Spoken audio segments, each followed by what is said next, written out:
Hello and welcome to Your Story Stinks, the podcast where I talk about terrible stories. Today we're going to be talking about Punderworld, which is yet another adaptation slash version of the Hades and Persephone myth.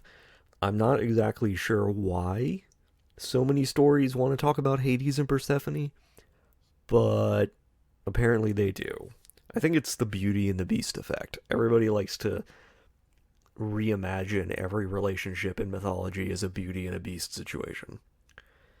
I don't know why. I really don't know why. I wish I could understand why so many writers really want to talk about Hades and Persephone and they always do it so poorly in regards to like making an interesting relationship.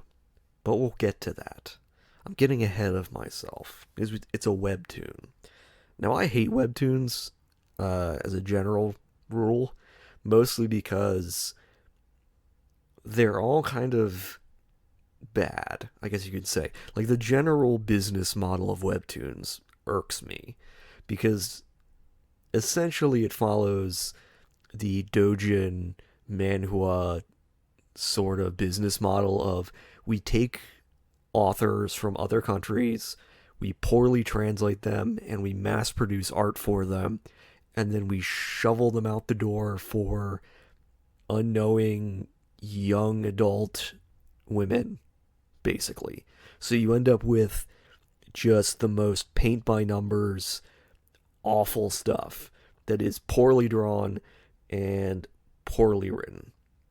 And it's a really exploitative business model. People complain about AI, but to me, this is way worse because this is direct exploitation. This is a big corporation looking for foreign writers and then basically just throwing their work into a wood chipper and mass releasing it to a foreign public. It's really gross to me, basically. And so a lot of them just aren't very good. Punderworld is an exception to the rule because it has an artist that is not mass produced and it has a writer who understands how to write for English. So we're not dealing with the normal webtoon trash. We're dealing with something that has actual effort and actual intention behind it. We're dealing with something that has thought behind it, which makes it even more disappointing that it is the way it is. Now, I've tried to record this several times, and every time I record it, I end up talking about Lore Olympus because they're very similar in terms of their intentions, but this does things almost worse than Lore Olympus. When I was looking up to see if anybody was actually talking about Punderworld, everybody basically goes, oh no, this isn't like that other thing. This is better. This is good. Which confuses me because it has its own problems and they're glaring and in some ways worse than Lore Olympus is. And I will talk about this. But if you haven't watched the two videos I made on Lore Olympus, one because I didn't know it was ending, and then the second one after it ended, my general opinion of Lore Olympus is that it's got two parts.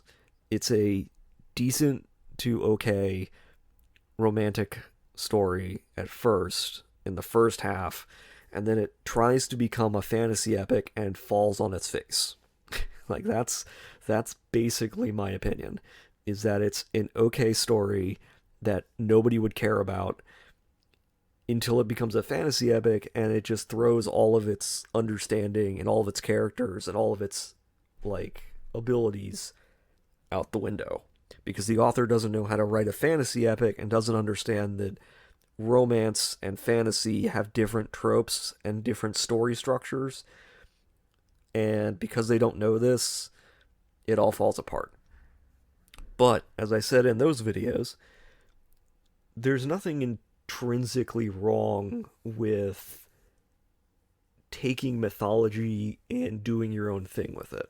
Because mythology doesn't have its own canon. I mean, it's religion, but mythology on the whole is filled with lots of contradicting elements. It's filled with lots of different stories that don't mesh well together.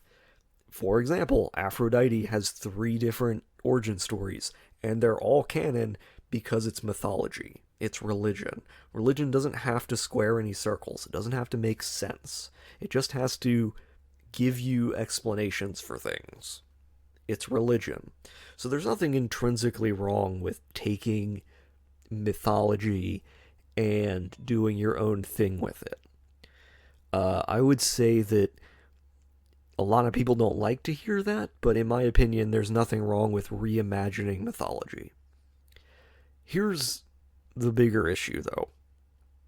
If you're going to reimagine mythology, if you're going to turn it into literature, then you have to reimagine all of it. You can't just take parts of it and reimagine it and then leave everything else the same, because you're going to end up with contradictions. You're going to hit points and characters that don't fit your reimagining. You're going to end up with plot points and ideas that don't gel with what you're trying to do. So, for example, Lore Olympus has this problem where it wants to write a modern style retelling romance story where Hades is a CEO and Persephone is in a sorority and she's gonna, work for the CEO and fall in love. It's a very standard romance story. But the problem is that they want to keep all of the negative things from mythology. So they're like, okay, yeah, Apollo has a lot of broken romances and he's a rapist, and Zeus has a lot of broken romances and he's a rapist. And the problem is that this doesn't gel with the overall story. It doesn't gel with the overall framing of the narrative. It doesn't fit with the setting that the author has written. And so all they can do is flatten all the characters out until they become almost one note, because they've taken too much from mythology and they haven't reinvented these other characters the same way that they reinvented their leads. Okay? And we'll get into this more. If you want a good example of the trouble that a lot of people have when adapting mythology to literature, the best example that's not like modern is Paradise Lost. So, Paradise Lost is the story essentially of Satan, or the Bible told from the perspective of Satan. And the author wants to write about this as though the Bible is literal, as though it's, real. But they have a problem because they know that for 6,000 some years, people worshipped other gods. And so they struggle to figure out, how do you account for this? How do you write the Bible literally, which is religion, and put it into a narrative that explains why people didn't worship God for 6,000 years? How did all these civilizations and stuff come around? And the explanation he comes up with is, oh, those were all demons pretending to be gods. Basically, they're demons that confused humanity. So you end up with like Isis and Ra and Zeus and all those other, pagan gods in hell making appearances because he's trying to square this circle. And obviously they all end up as really flat, unimportant characters because he's trying to adapt the history of the world and he can't really explain why these entities exist. He can't write the history of the world without mentioning them, because if he does, people are going to go, well, what about those other gods? What about all these other things? Dante's Inferno has this problem too, of how do you account for all the people who weren't Christian? Like, how do you account for all those people from before Jesus died? Like, how do you account for all of them? What happens to them when we're talking about the universe? They have problems squaring this circle. This is the same problem that Punderworld has. It's the same problem that Lore Olympus has. It's the same problem that most adaptations have when they don't explain the wider context, I guess, when they don't reimagine every part of it. So a story that does this well in terms of reimagining and squaring the circle would be something like Percy Jackson, where the author takes great pains to explain every part of it. where they don't just reimagine one character, they reimagine all of the characters so that things fit together. Now, I don't really like Percy Jackson personally, but the flaws that I see in it don't come from the reimagining of the religious into literature. Okay? This is going to be a struggle for anyone who's trying to write divinities as characters. It's just that's how it is. You're going to run into this. And whether or not you overcome this problem is going to, I don't want to say define, but it's going to define most of your work. Punderworld is also very different from Lore Olympus. Lore Olympus is intended, at least at first, in the first half, to be a straight romance. It is a very traditional paint-by-numbers romance. And it follows all of that very well. Punderworld wants to be a romantic comedy. And this is a problem, because in order to do comedy, you have to understand how comedy works, and Punderworld doesn't. It doesn't understand the nature of comedy. It doesn't understand how comedy works. It doesn't really even understand how to tell a joke, which is a problem. And this is different from bad humor. This is a different issue from the jokes aren't funny. This is the author isn't aware of how comedy works, about how you set up a setup and how you create a punchline. It doesn't understand this. So things happen in Punderworld, but they're not really funny because it doesn't understand the nature of comedy. Okay? Things happen, but they're not funny. They just kind of happen. And before I continue, I have to explain the basis of comedy is contrast. Okay? Things contrasting with other things is how you get comedy. Okay? Doesn't matter if it's slapstick, doesn't matter if it's a knock-knock joke, doesn't matter if it's highbrow, lowbrow, dark comedy, whatever. Comedy is in contrast. Okay? This is why the most basic two-person comedy is a funny guy and a straight man. Okay? Contrast. You have a wacky person doing wacky things, and you have the straight man next to them. Okay? Most comedies follow this kind of idea, where you have, like, a wacky person in a straight man world, where the world is serious, but the character is wacky, and so the comedy is in them bouncing off of the world. You have comedies that are the straight man character dealing with a wacky world. So if you want to think about something like Who Framed Roger Rabbit, okay? You have a straight man character dealing with an absurdist world. That's the nature of comedy. That's how comedy works. You have contrasts. Punderworld doesn't contrast anything. There's no contrast. Every character is wacky in their main setup, to the point where, like, I don't know what their intention is. Like, I don't understand what they want me to feel or think. Because in a romantic comedy, you usually have this kind of contrast. You have one person in the relationship be like a hot mess, and the other person is the straight man, and they have to deal with each other.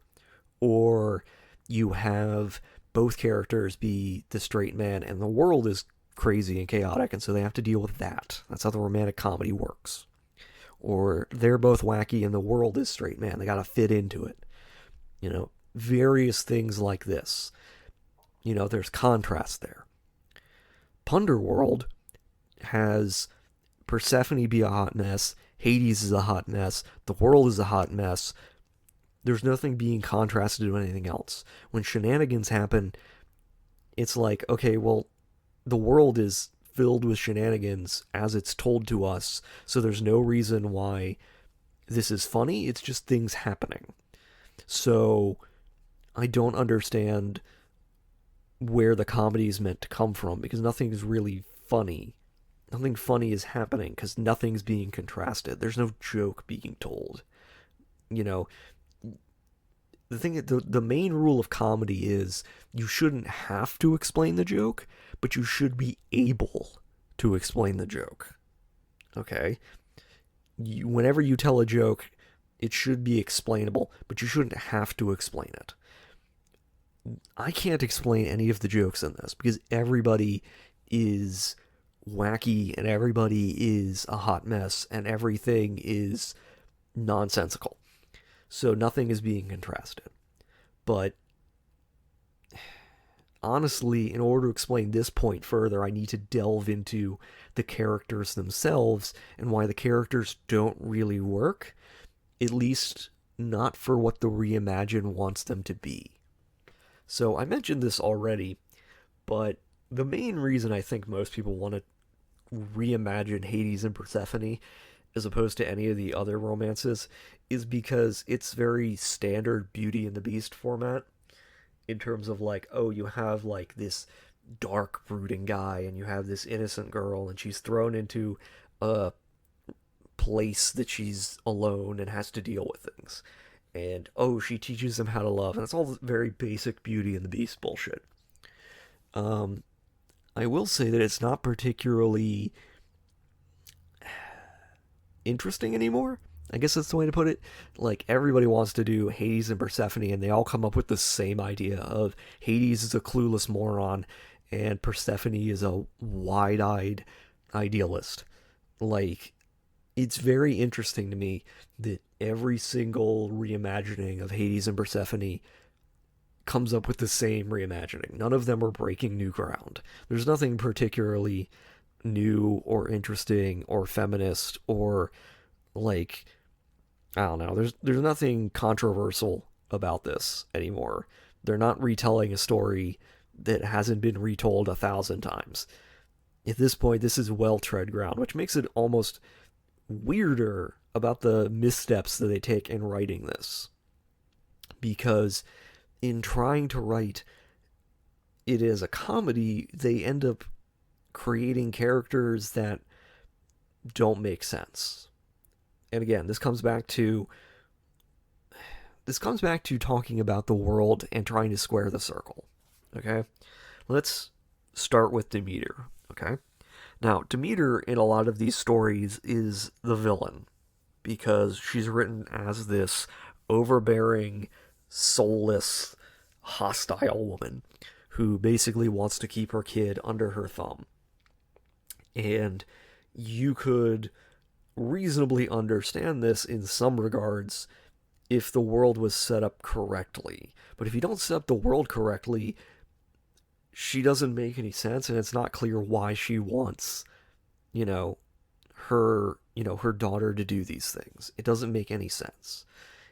And I will say that Lore Olympus at least does this somewhat correctly, because it at least explains why she's this way. Where the world is, again, meant to just be kind of like a modern-esque world, and it's like, okay, you have a mother who wants her kid to follow in her footsteps, and she wants a kid who's gonna be just like her. Okay? That is a understandable character. You don't have to agree with the character, you don't have to like the character. It's an understandable character motivation. Okay? I have dealt with this in my own life. I had a parent like that. I understand it. I know other people who have parents who had kids because they wanted their kids to, take up the family business or follow in their footsteps or whatever. It is a well-trodden archetype that exists that makes sense. Punderworld, however, writes a character that does not make sense because Demeter is written to basically be like, you can't be out of my sight, you can't go do your own thing because the world is dangerous. The world is hostile. The world is a violent, horrible place. And that would be fine, but the world is shown to not be a dangerous, horrible place. Okay? This is, again, them pulling from mythology, them adapting religion, but they're not fixing it because they're not changing it with the rest of the reimagining. So they've reimagined the world, but they didn't reimagine Demeter's character. So she's like, the world is dangerous, and then the world outside is not dangerous. So she doesn't come off as somebody who is rational or sane or making sense. She comes off as paranoid and weird because, again, the world is not shown to be dangerous. So it's like, okay, why does she think the world is dangerous? Why does she think that gods are gonna like come along and take Persephone? Again, in mythology, in the religious part, this would make sense because in the religion, the story goes that Hades wants a wife and he takes Persephone, as is custom, as is what his brothers did with their own wives, you know, and then it causes problems. So it would make sense if we were retelling religion, if we stuck with that characterization of, yeah, if she leaves, if she goes out of sight of Demeter, a god might come along and be like, you're now my wife, and there's nothing anyone can do about it. That would be a dangerous, horrible thing to happen. But that doesn't happen, and that's not what, like, that's not the world that's been written. So it doesn't make any sense. And this is reinforced by the fact that the author writes a what if. So the big, like, the big explanation for how Persephone ends up in the underworld is shenanigans from Zeus, and we'll get into that. But there's a what if shown by the author of what if Zeus didn't impose? What if Hades just went up to Demeter and said, hey, I want to date your daughter? What if then? And the author basically has Demeter go, okay, that sounds good. We'll talk about it later. Like, okay, this just like undermines the entire story. Like, what?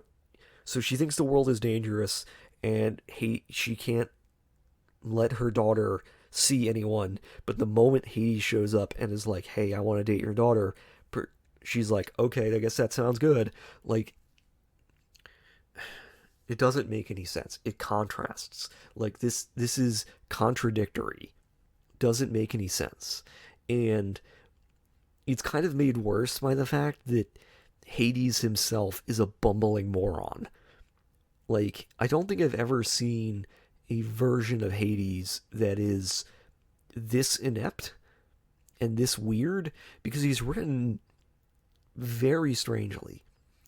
So, in mythology, which again they want to pull from, Hades is the oldest son. Okay?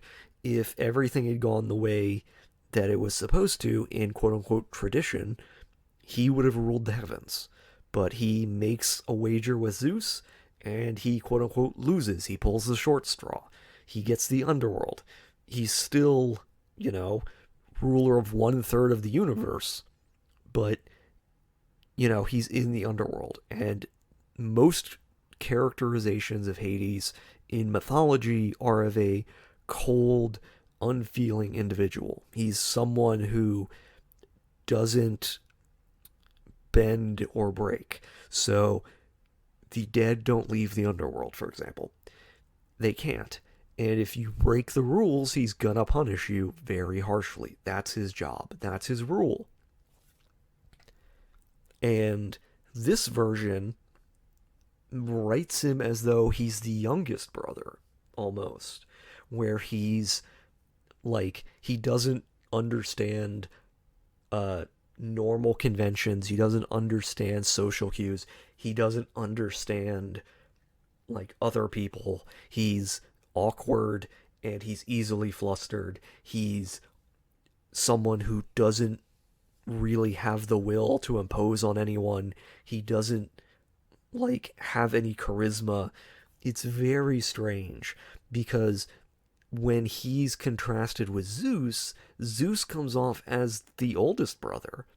Zeus comes off as the guy who has it all together, who is charismatic and, understands other people. He's someone who, can schmooze with people. He's someone who can navigate difficult situations. He's honest. He's someone who will just say what he thinks. He comes off as somebody who has boundless confidence, which again is okay, but it's weird because Hades is the older brother. He's the oldest brother. The only one who's older than him in their generation is Hestia. You know, Hades is this guy who is like, the best way I can describe him is if you were writing like an 80s school comedy, Hades is the nerd who gets shoved in a locker. Hades is this guy who doesn't have any confidence and doesn't know how to deal with people, which again is weird because you're trying to write this romance where there has to be some reason that you would want to date this guy, and there's nothing. Like, this dude has no, like, this dude's got nothing going for him, basically. Like, he's in charge of the underworld, but it's not really clear why, except for he was put in charge of the underworld. But, like, this dude doesn't seem like the guy who would be able to order anyone around. It seems like he's kind of a wet noodle. He doesn't really have a spine, basically. He's easily, like I said, he's easily flustered, and he's easily awkward, and he doesn't understand, like, oh, there's a party going on, I should follow decorum. You know? It's weird. And in contrast, you have Persephone, who is also, like, a teenage girl, basically. And I guess this is, like, supposed to be an age gap, but it's weird that they have the same personality. You know? Like, Persephone is a sheltered girl who has never been away from her mother and is idealistic and easily taken off guard because she doesn't know what to do. So she's anxious and awkward. And it makes sense for that character, but it doesn't make sense that Hades is the same way. Hades is, like, a generation older than her. So imagine, if you will, one of your friends dating someone who is your parents' age and them having the same personality. Like, them having the same awkwardness, the same kind of, oh, we don't know how to deal with relationships. It's like, you're twice her age. How do you, like, not have any, like, self-respect or decorum or understanding of anything? How are you so easily flustered and taken off guard? Like, how does this, like, this doesn't work. And it works even less when it's trying to be, like, a romantic comedy. And again, the comedy part doesn't really work because I think what they were going for is you have these two wacky characters trying to make it work and things keep getting in the way. But the problem is the things that get in the way are also wacky. So, for example, the thing that facilitates them meeting and them getting stuck in the underworld is Zeus sort of causes shenanigans to set them up, essentially. And okay, so Zeus is someone who does this.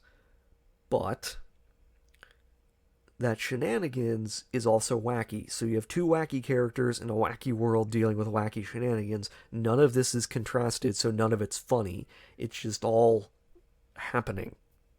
Okay? It's just all things that occur. And again, none of these characters really, they don't bounce off well against each other, and it doesn't make a lot of sense.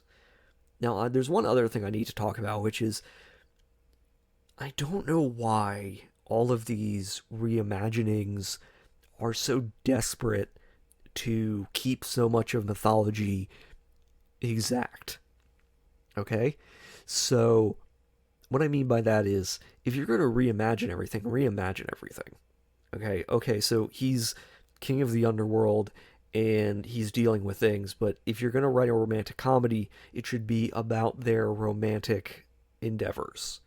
Lore Olympus got this right, and Lore Olympus is paint by numbers, but it understood exactly what to do. It understood that if you're going to be paint by numbers, there's things you have to do. There's a setup you have to follow, because it's a formula. You might say it's boring and formulaic, but it's a boring formula that has success. Punderworld throws that out the window. Punderworld is like, okay, yeah, there's going to be romantic shenanigans, but we also want, like, random mythological problems, which doesn't make any sense because it's against the story they're telling. Now, I've talked about this in other sequential stories, that every single page matters. Okay? If you're an author, you can write as much as you want. You can write a book that is I don't know, 600,000 words if you really want to. People might not read it, but when you're writing, you can write as much or as little as you want. You can spend as much time on things or as little time on things as you want to do, because it's not a sequential weekly or bi-weekly or monthly or whatever story. When you're dealing with a comic, when you're dealing with, you have page limitations, you have word limitations, you have a very specific time limitation because you have to produce it every few weeks. Every page matters. So if you're going to take away from like the romance part, if you're going to take away from the comedy part, you have to put in something that is like just as good. Again, I gave Lore Olympus a lot of shit for this when I talked about how the story kind of fell off a cliff as soon as it wanted to be a fantasy epic, because you have to do certain things and you only have so much time and you only have so much, so many pages to put everything in. So if you have too many characters and too many plot threads and too many things you're trying to showcase, you can't write a coherent story. And Punderworld has this same problem. Punderworld, the most recent chapter at the time that I'm recording this, has Hades talking to Hecate? I can't pronounce her name correctly. I don't know how to pronounce that in Greek, so I don't really know how I would correctly pronounce it. Goddess of magic. He's seeing her because the river Styx has bound him with a promise. And so now the story is not even about like their romance. Now it's delving into, okay, so the river Styx can create oaths, and he's got to figure out what the oath is and how to break it. And it's like, cool, none of this is facilitating your romantic comedy. None of this facilitates the romance. None of it facilitates the comedy. It's just more stuff applied from mythology, or ideas or characters from mythology applied that don't add anything to the story you want to tell. Okay? Now, Punderworld is 6 years old now, because it started in 2019. They haven't even, like, gotten together. They haven't even dealt with, like, first base. Okay? This is a story that is 6 years old, that is still adding more things, and it hasn't facilitated, like, its main storyline. Now, I've said this over and over, that sequential storytelling is in many ways a terrible way to tell many stories, simply because trying to tell the same story for years is very hard. Okay, think about where you were as a person in 2019, and now be like, okay, you have to tell the same story, today. You're not the same person you were then. Your life is not where it was then. The people in your life are not the same, probably, as you were then. You've gone through things, you've changed, your ideas have changed, your interests have changed. And it's really hard to tell a very long story over a very long period of time. So the fact that A, the story is going so slowly, and B, keeps introducing new elements that continue to slow the story down even further, that are just grafted from mythology, it feels unfocused. I mean, I didn't like Lore Olympus all that much, but at least for the first half, it was focused. It understood, like, it had a story, it had a romance story that it wanted to tell, and it told it, and it was focused on telling it. It did that. As I said, it was okay. It was paint by numbers. It was nothing special. This doesn't even do that. This isn't following a roadmap. It feels like it's being told ad hoc. It feels like the author had a idea, whether, like, what if Hades and Persephone were bumbling morons, and Hades was a ooh-woo small bean, and he was so flustered, to the point where it doesn't really even feel like Hades. It feels like the character's own OC with the name Hades, which again is okay if you want to do that. If you want to reimagine Hades as awkward and all this other stuff, you can do that. But it doesn't really make for interesting reading as a romantic comedy. It doesn't really make like anything better, I guess you could say. It doesn't really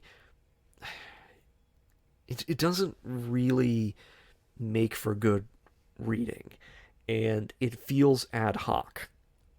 It feels like the characters are the way they are because the author didn't plan ahead and didn't think of what they want the story beats to be, so things just kind of happen.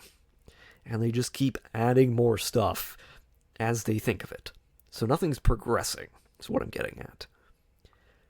That's kind of what I'm getting at. Even the name doesn't make a lot of sense.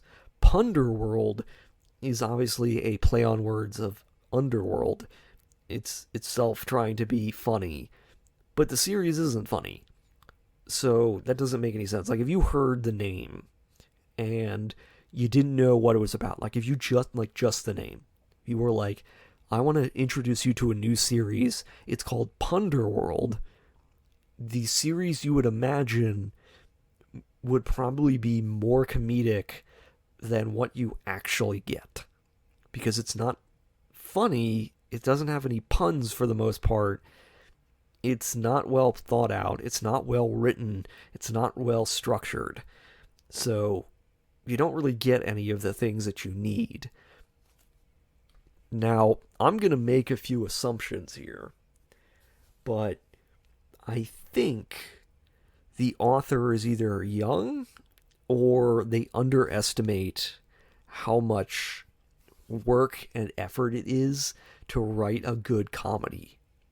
Because it feels like they're writing from the perspective of, oh, you can just do things and it will be funny. And that's what comes across when I read this. What comes across is an author who seems to think that comedy is easy to write. And nothing could be further from the truth, in my opinion. Comedy might be one of the hardest things to write. Romance, by contrast, is much easier. People will excuse the worst romances if both of them are hot and they want to see them bang. Like, people will, look at a romance and go, oh, isn't that romantic? Even if, objectively speaking, it's not romantic. Okay? Romance, in comparison to comedy, is so much easier to write because there's so many things you can just steal verbatim. Like, romance has a very specific structure and specific tropes, and if you just follow that, it's like a machine could write that. A machine could write romance. Because if you've ever sat down and read, like, Harlequin romances, they're all very paint by numbers.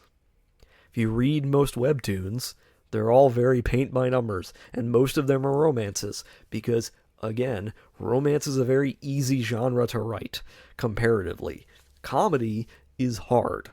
Comedy is very hard. Comedy requires an understanding of how comedy works.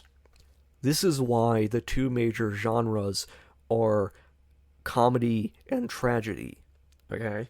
In ancient Greece, comedy and tragedy are considered to be the highest art forms that aren't like epic poetry. The reason for this is because comedy and tragedy are very, very interrelated. They're very close to one another. Comedy is basically just tragedy inverted, at least in terms of story beats. Like, whether or not something is comedic or tragic is dependent entirely on the perspective of what's happening. The same thing that is funny can be tragic. The same thing that is tragic can also be comedic. That's the nature of irony, for example. But both of these are considered high art forms because they're very difficult. This is why great playwrights took great pains to write comedies and tragedies, because they're very difficult. Romance is easy to write. Okay? Tragedy that feels tragic and feels weighty and has gravitas to it is hard. Okay, tragedy is very hard to write where it doesn't become melodrama. A real tragedy that is not melodramatic or overdone or absurdist to the point where it becomes comedy is very hard to write. Okay?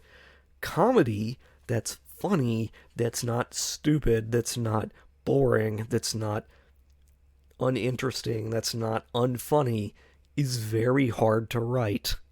Okay? It takes a deep understanding of genre, of writing, of people to write these genres. Okay? I would never, like, try to write a comedy myself. Like, I would never be like, oh yeah, I could totally write a comedy, which is, understanding I probably don't have that writing thing, but I would never try it because it's so difficult. If you want an understanding of what happens between good and bad comedy, think about like the first Hangover movie. That's a great movie for explaining how comedy works. Okay? Because everything in that movie is contrasted. Things happen based on your expectations. It's we had a bad night and we opened the bathroom door and there's a tiger in the bathroom. Like you'd expect there to be a tiger there, but it's so over the top that it's funny because you're like, "Oh my god, there's a tiger there." It's, "Oh, we need to go find like the person I was married to. Who am I married to? Oh, it turns out I'm married to a prostitute. Whoops." Like you end up with these contrasts. Okay? Compare this to, say, The Hangover Part 2, which is not funny for the most part because at this point nothing is being contrasted. It's just guys who are silly dealing with a silly expected situation. The first movie works because it's set up that this was not intended, and this is not a thing that happens to them, and this is not a thing that any of them should be going through. Okay? Straight men, wacky world. Contrast. The second one is wacky men, because they've already gone through this before, with a wacky world. So nothing's being contrasted, so it's not funny. Okay? Comedy's hard. If you don't understand it, you're not going to be able to write it. And Punderworld doesn't understand comedy. So it's not a good comedy, it's not a good romance, because these two characters don't have chemistry. They're the same person. They're basically the same person with an age gap. And that's kind of the issue. Like, if you're investing in this for one or the other, you might be able to excuse it if one side was good. Like, okay, the romance is bad, but the comedy is good. Or the comedy is bad, but the romance is good. You could probably excuse it. But the comedy is bad and the romance is bad. So there's nothing here except the mythology. And the mythology doesn't make sense for the story they're telling. So nothing here is working. Nothing's gelling. It feels like they reached into, like, I don't know, a jar full of paper, and they just started pulling out things and applying them to their story as it came up. It's disjointed, is what I'm getting at. This story, from a, like, conceptual point of view, like conception, is broken. Like, you can't fix this, in my opinion. Lore Olympus could have been fixed, in my opinion, if they just cut off the second part. And I said that in that video. It was bad, yes, but it was a straightforward romance, and if they ended it at them getting married, you'd have a completely mediocre, uninteresting series. There'd be nothing, like, horribly wrong with it. I've seen 1,000 terrible romances. This is broken from the get-go. This is conceptually wrong. This is something that is built on a very bad foundation and doesn't have anywhere to go. Because in order for it to progress, in order for it to improve, you would have to redo core parts of your story. Like, this feels like something that needed to be written out beforehand and go through an editor. This just doesn't work. It doesn't. Nothing about this works. And that's kind of just, like, the long and short of Punderworld. Like, it's hard to do a deep dive any deeper than what I've gotten to because there's not a whole lot there beyond that. It's normal for me when I read a series to ask questions like, what are the author's intentions? What is the author feeling? What is the author thinking when they're writing this series?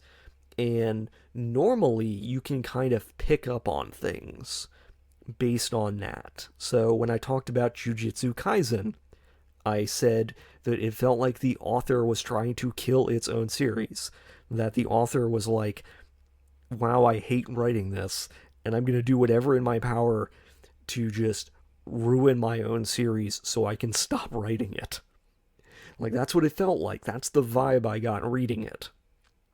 With Lore Olympus, it felt to me like they wrote the first half, and then they got all this feedback, and they felt pressured to turn it into something else. They felt pressured to change their story completely and try to write a fantasy epic that they weren't prepared to write and didn't know how to write. That's what it felt like to me. It felt like the author was trying to do what she thought that the fans or readers wanted and ended up kind of ruining her own series. This, I can't even get a beat on, like, I can't even figure out what the author wants. I can't figure out what their intentions or goals are. This reads and feels like a series that the author doesn't give a shit about. Like, it doesn't feel like the author has intentions. It doesn't feel like the author has thought about these characters very deeply. It doesn't feel like they care much about mythology, and it doesn't really feel like they have any kind of idea of where they want their characters to go. And so, I guess indifference is what I feel from this. Indifference is what I feel from this series. Like, I don't want to say that. I want to be wrong. I would love to be told that no, this, like, the author is super passionate about this series and wants it to succeed and has all this planned out. But that's not the vibe I get. That's not what I feel when I read this. Like, normally when you read a good work, when you read any work, you can kind of read between the lines and kind of understand what the author is trying to do. I am baffled by this. I am baffled by this creator. This feels soulless. This feels empty to me.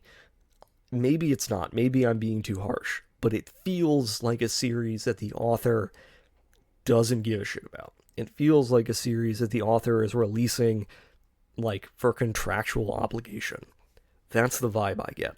That's the vibe that I feel from this series. And it saddens me because the art is very good. I haven't talked much about the art because I'm a story guy. I'm a guy who talks about stories, not art. I'm a guy who talks about writing and writing conventions and understanding writing and what not to do. And the art is very good. The designs are creative. And, you know, I like them. I like the artwork. It's expressive. But the story lets all of it down every step of the way. And it saddens me because the artist clearly is putting the work in, but the writing is letting it down. And you can't make up for a bad story with good art. You just can't. Okay? Art can be pretty. It's worth 1,000 words. But it can't make up for a terrible story. It just can't. Good cinematography doesn't change a bad movie. Okay? Now, granted, like, a bad movie or a good movie can be let down by its cinematography, but the reverse isn't true. Okay? That's just how it is. So, the art's very good, but the writing is letting it down. The artist feels like they're way more passionate. Or maybe, I actually don't know if the artist and the writer are the same, but if they are, my gut would tell me that they're way more passionate about art than writing. That would be, like, my gut feeling. They should be, like, doing art for somebody else's series who really has a passion for writing. That's just my gut feeling, though. You may disagree, and you can. Maybe in this case, it's just my personal, I don't know, dislike of webtoons in general, but I don't think so. Like, I'm trying not to look at this from a, like, personal perspective. I try to break things down based on writing convention and what you're supposed to do or what you should do and you can break convention. You don't have to stick to it, but if you're going to break it, you have to do something better. Okay? If you're going to subvert expectations, you need to have something better.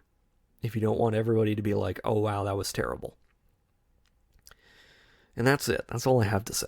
Like, I can't really think of anything else I really want to talk about with Punderworld. Punderworld's just kind of disappointing, and it's poorly written, and it's disappointing. Repeating myself. I can't think of another word, but, well, whatever. If you want to check it out, you can. You can read it for free. Maybe you'll like it better than I do. But, yeah. I can't... The story stinks, man. That's all it is. Just the story stinks. See y'all later.